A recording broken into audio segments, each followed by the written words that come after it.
పొద్దున్నే లేటుగా లెగవటం, ఓ గంట పేపర్ చూడటం, హడావుడిగా పళ్ళు తోమటం, షేవింగ్, స్నానం అన్ని పావు గంటలో ముగించి ఆఫీస్కు బయలుదేరటం, మళ్ళీ రాత్రి ఇంటికొచ్చేసరికి 10, 11. ఇది మన దేశంలో సగటి పురుషుడి దినచర్య. కానీ ఏదో మిస్ అయినట్లు లేదు. పిల్లలతో గడిపేందుకు టైమే కరువైనట్లు అనిపించట్లేదు. పని ఒత్తిడి పేరుతో దేశంలో 96% మంది తండ్రులు తమ పిల్లల గురించి పట్టించుకోవటం లేదంట.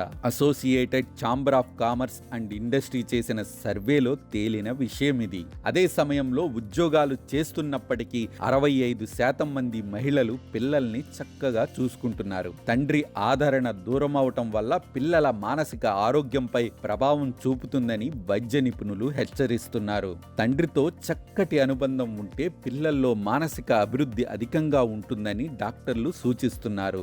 ఇతరులతో మంచిగా నడుచుకోవటం అలవాటవుతుందని, దుష్ప్రవర్తన వంటి వాటికి పిల్లలు దూరంగా ఉంటారని వైద్యులు సూచిస్తున్నారు. మరి తండ్రులు వింటున్నారా?